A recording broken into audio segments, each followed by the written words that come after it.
But on August 18th of 1976, Captain Arthur Art Boniface, a 33-year-old U.S. Army airborne ranger and Vietnam veteran, was leading a routine mission to trim a tree that was blocking our view from observation points in the DMZ, and things went horribly wrong. Boniface and his men were confronted by approximately 15 North Korean troops led by a guy named Pak Chul. The North Korean officer approached Captain Boniface and demanded that the U.S. soldiers stop trimming down the tree because it had allegedly been, quote, personally planted and nourished by Kim Il-sung, which is a joke, but he probably believed it. According to eyewitnesses, Lieutenant Pak calmly took off his watch, wrapped it in a handkerchief, put it in his pocket, and then yelled, "Kill them!"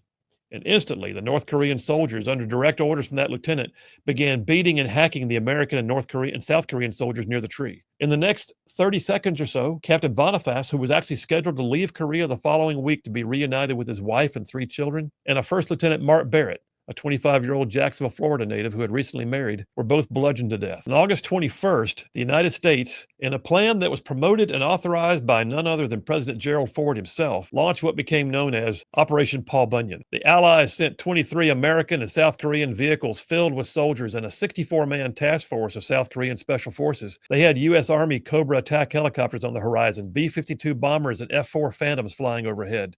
The USS Midway task force was streaming offshore, and the Americans cut down that whole daggum tree. Approximately 200 North Korean soldiers rushed into the area and began setting up machine gun positions.